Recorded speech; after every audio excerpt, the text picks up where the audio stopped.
नमस्कार दोस्तों, मैं आपका दोस्त Dharmesh Gajjar, business consultant, corporate coach and corporate trainer. We help organizations to grow their business. We help organizations owners to make free from their business so they can think more and more and make their businesses development. दोस्तों, आज हम बात करेंगे business के development के ऊपर। क्या लगता है आपको, किसी भी बिजनेस हो, छोटा बड़ा या कोई भी बिजनेस हो, रिटेल शॉप हो या कोई भी हो, उसकी वैल्यू क्या होती है? ब्रांड होती है, प्रोडक्ट होती है, या तो फिर कुछ और? सोचने वाली बात है। किसी भी कंपनी को एक लेवल पे पहुंचाने के लिए कंपनी की बहुत सारी मेहनत करती है, बहुत सारी एफर्ट्स लगाती है। तो किस पे लगाती है? क्या वो मार्केटिंग पे सोचती है, क्या अपना सेल्स बढ़ाती है, या अपने प्रोडक्ट को देखती है, या क्वालिटी को देखती है, या फिर एक ब्रांड इमेज को देखती है? कस्टमर्स हमारे पास क्यों आता है? कस्टमर हमारी कंपनीज में क्यों आता है? क्योंकि उसको चाहिए क्या? एक तो चाहिए उसको क्वालिटी ऑफ द मटेरियल, दूसरा चाहिए उसको सर्विस, और लेकिन वो हम कैसे देते हैं? बहुत सिंपल सी बात है। हमें पानी पूरी बहुत पसंद है। हम जिस एरिया में रहते हैं, हमारा ऑफिस जिस एरिया में है, हम जिस एरिया में लगातार हर रोज़ जाते हैं, तो वहाँ के नज़दीक किसी पानी पूरी शॉप में जाते हैं और वहाँ जाके हम पानी पूरी खाते हैं। क्यों? क्वेश्चन मार्क है। क्यों हम वही शॉप पे पानी पूरी खाना चाहते हैं? एक बार मैं पानी पूरी की शॉप पे गया। मैं वहाँ पर एक पानी पूरी के ओनर से मिला। मैंने उसको बोला, सर मुझे पानी पूरी दो। तो उसने मुझे पानी पूरी दिया। सी, पानी पूरी itself is a name, that is a पानी पूरी। लेकिन उसने मुझे कैसी पूरी दी? एक पूरी दिया जिसके अंदर इंग्रेडिएंट्स थे, जिसको मैंने खाया तो टेस्ट लगा। टेस्ट किसका था? इंग्रेडिएंट्स का था, पूरी का नहीं था। उसके बाद उसने मुझे पानी दिया। पानी लिया मैंने, पानी पिया, तो पानी के अंदर भी टेस्ट इंग्रेडिएंट्स का था, पानी का टेस्ट नहीं था। सोचो ध्यान से, the value is the material. पानी पूरी इटसेल्फ अ ब्रांड। पानी पूरी इटसेल्फ अ ब्रांड। हम पानी पूरी खाना चाहते तो पानी पूरी it is a brand, but the value is the ingredient जो उसके अंदर थे। क्यों हमें वही इंग्रेडिएंट का टेस्ट बार बार कंसिस्टेंस मिलता है? क्योंकि जो बनाने वाले हैं, the employees of the organisations, the employees of the पानी पूरी की शॉप, इन्होंने वो इंग्रेडिएंट्स उस तरीके से बनाया है, पूरा टेस्ट मिला के, ताकि वो क्वालिटी कंसिस्टेंस लोगों को मिले और कस्टमर उनके पास आए। Think about this. सेम चीज़ आप अपने बिजनेस में देखो।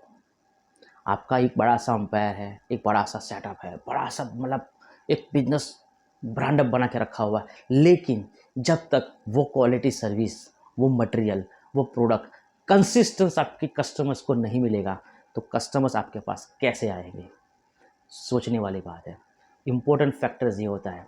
वेफ़र का पैकेट, 10 रुपये का वेफ़र का पैकेट अगर मैं आपको दूंगा तो आप लोगे, तो आप मुझे उसके 10 रुपये वापस करोगे। क्यों? क्योंकि आपको मालूम है wafer is brand packet name है।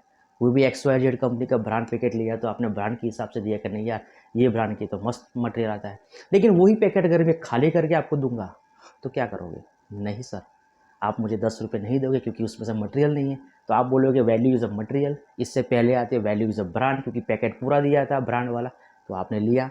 मटेरियल खाली करके दिया तो नहीं दिया पैसे, तो आपने बोला प्रोडक्ट की वैल्यू है। Think about it. क्यों आप वही वेफर का पैकेट बार बार खाना पसंद करते हो? क्यों आप वही वेफर का पैकेट बार बार लेना पसंद करते हो? क्योंकि you are happy with the consistent quality of the product. Same चीज़, जब तक आपकी प्रोडक्ट की क्वालिटी कंसिस्टेंस नहीं होगी, जब तक आपकी प्रोडक्ट की लोग पसंद नहीं करेंगे, तब तक वो प्रोडक्ट लेने के लिए बार बार नहीं आएंगे। क्योंकि वो प्रोडक्ट ने जो बनाया है, that is the employees of your organisations. Think about it. आपकी कंपनीज के एम्प्लॉयज़ जो है, जिनका बिहेवियर, जिनका एटीट्यूड, जिनका काम करने का एथिक्स, जिनकी एफिशिएंसी, जिनकी वर्कबिलिटी एकदम परफेक्ट है, बहुत सारी चीज़ें आती है कि आपके एम्प्लॉयज़ का इंटरनल डिपार्टमेंट के बीच का डिफ्रेंशिएट, मतलब एक रिलेशंस कैसा है, इंटरप्रिटेशंस कैसा है, कम्युनिकेशंस कैसा है, ओनर के साथ एम्प्लॉयज़ का होता है। एम्प्लॉयज़ जो होता है उसका बाहर जाओगे तो आपका कस्टमर रिलेशंस, वेंडर रिलेशंस, हर किसी के साथ बोलने का तरीका, एथिक्स, प्रोसीजर, हर चीज़, बहुत सारी चीज़ें मायने करती है। लेकिन बहुत सारी ऐसी कंपनीज है जिसके पास ये टैलेंट नहीं है। वो तो एक ही चीज़ देखती है कि हमारे पास कब बड़ा सा ऑर्डर आया, हम उसके पीछे भागे और नया ऑर्डर ले करके। ना प्राइस देखा जाता है, ना क्वालिटी, बस अंधाधुंध बिजनेस होता है जहाँ पे आपका सेल्स टर्नओवर बढ़ता है, लेकिन आपके कस्टमर्स जो होते हैं वो धीरे धीरे लो हो जाते हैं। मैं आपसे कहता हूँ, आप ध्यान से सोचो कि आपकी कंपनीज के अंदर क्या ऐसे एम्प्लॉयज़ हैं, क्या आपके कंपनीज के अंदर ऐसा कुछ इन्वायरमेंट है जहाँ पर आप ये कह सको कि I am the best company का मालिक हूँ। Think about it. What we do, we are a Dhyan consultants. We provide the consultancy services to the companies. जहाँ पर आपका एक ऑर्गेनाइजेशन स्ट्रक्चर्स होता है, जहाँ पर आपका एक ऑर्गेनाइजेशन बिहेवियर होता है, जो हम आपकी कंपनीज में आके आपके इन्वायरमेंट को अपग्रेड करते हैं, कम्युनिकेशंस लेवल को बढ़ाते हैं, आपके एम्प्लॉयज़ को एक ट्रेनिंग देते हैं, जिनका बिहेवियर, जिनका एटीट्यूड, जिनका लीडरशिप हम उनको चेंज करवाते हैं, ताकि आपकी कंपनी के अंदर लोगों को अच्छी खासी इफिशिएंसी मिले, प्रोडक्टिविटी मिले, वर्कबिलिटी मिले, ताकि आपका एक ग्रोथ बढ़े। और जो चीज़ को कंसिस्टेंस क्वालिटी मेंटेन करना होता है वो हम कंसिस्टेंस क्वालिटी मेंटेन करवा दें। तो this is the factor. Take our services, we help the organisations to grow their business in form of environment, productions, planning, dispatch activities and all the things. Think about it. We are one and only. So हमने यहाँ पे बात की एक brand की, एक product की, एक क्वालिटी की, लेकिन सबसे इम्पोर्टेंट फैक्टर ये होता है तो फोकस करना पड़ता है the employees of the organisations. हर एक कंपनी को पिराटे फॉर्मूला फॉलो करना चाहिए। जो भी साल भर के अंदर इनकम्स होती है उसमें से 2 से 3% इनकम जो होती है ये तो कंपनी के मालिक को अपने एम्प्लॉयज़ के ऊपर डालना चाहिए।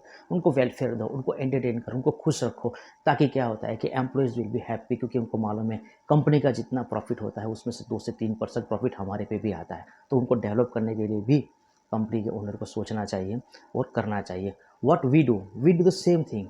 हम आपकी कंपनीज में आते हैं, आपके लोगों से मिलते हैं, आपकी प्रोसीजर देखते हैं, आपका फंडामेंटल चेक करते हैं, उस हिसाब से हम हमारा एक नया सा एक फॉर्मेट बनाते हैं। उस हिसाब से you have to follow all the instructions, all the process, जिसके थ्रू क्या होता है कि आपके एम्प्लॉयज़ का एक कम्युनिकेशंस बढ़ता है, एक एटीट्यूड बढ़ता है, उनका काम करने का तरीका बढ़ता है, और धीरे धीरे उस चीज़ में वो माहौल हो जाते हैं। तो आने वाले 2-3 महीने, 3-4 महीने के बाद भी वो एक सिस्टमाइज हो जाते हैं, ताकि वो पूरा प्रोसेस फॉलो हो सके। हर सुबह टाइम टू टाइम आना, शाम को टाइम टू टाइम जाना, लेकिन कोई काम पेंडिंग नहीं होता है, कोई काम लिंगरिंग भी नहीं होता है। आज का कल पे नहीं जाता है और कल का आज पे भी नहीं होता है। आज का काम आज खत्म हो जाता है, ताकि आपको पूरा रिजल्ट मिल पाए। अगर डिस्पैच करना है, आज की डेट का टारगेट है, तो आज की डेट में ही डिस्पैच होता है, वो 1-2 दिन के लिए डिले नहीं होता है। क्यों? क्योंकि सिस्टम फॉलो किया गया है। तो what we do, we helping the organisations, we support them, we guide them. जहाँ पे उनका प्रॉब्लम्स आते हैं वहाँ पे करते हैं, जिसकी वजह से हम उस कंपनी के प्रोडक्ट को एक लेवल पे पहुँचा देते हैं, ताकि उस प्रोडक्ट का माउथ मार्केटिंग ज़्यादा मार्केट में हो और उसकी क्वालिटी इंप्रूवमेंट हो और लोग उसको पसंद करें, और धीरे धीरे ऐसे हो जाता है कि उसकी एक ब्रांड की नेम, एक इमेज बढ़ जाती है। लोग बाहर से आते हैं देखने के लिए कि ये कंपनी कैसी है, चलो उनसे मटेरियल परचेज करें, उनसे काम करें, उनके साथ जॉइंट वेंचर करें, कॉन्ट्रैक्ट करें, उनके साथ डीलरशिप लें, डिस्ट्रीब्यूटरशिप लें। काफ़ी सारे फैक्टर्स क्रिएट होते हैं, और that is because of the employees of the organisation. तो think about the value, think about the quality. किसकी होनी चाहिए? The employees of the organisations. अगर ऑर्गेनाइजेशंस की एम्प्लॉयज़ की अगर वैल्यू है, तो समझ लेना कि बात क्लियर है कि आपकी कंपनी का मालिक जो है वो परफेक्टली इथिकल आदमी है, जो हर चीज़ को सिस्टमैटिक फॉलो करता है, हर चीज़ को सिस्टमैटिक प्लान करता है, ताकि कंपनी के मालिक को भी लगे कि ना मेरा जैसा नेचर है, सेम नेचर मेरे टीम का है। तो और उस टीम से क्या होता है कि आपके एम्प्लॉयज़ आपके पास लॉन्ग टर्म के लिए रहते हैं, ताकि आपको और ज़्यादा हेडेक की ज़रूरत नहीं पड़ती है। तो think about the consultancy, we are only one. Meet us, contact us, एक 20 मिनट का हमारे साथ जूम मीटिंग अरेंज कीजिए, हमसे बात कीजिए, tell us your problem, we will help you, we will guide you. हम बहुत नॉमिनल प्राइस में काम करते हैं, साल भर का 6 महीने का 3 महीने का कॉन्ट्रैक्ट भी रखते हैं। हफ्ते में 1 बार या महीने में 2 बार आपके पास विजिट होता है, पूरा दिन का आपके पास होता है, पूरा स्टडी होता है, और आपके प्लान के हिसाब से आपको ग्रो किया जाता है। Think about it. Thank you very much.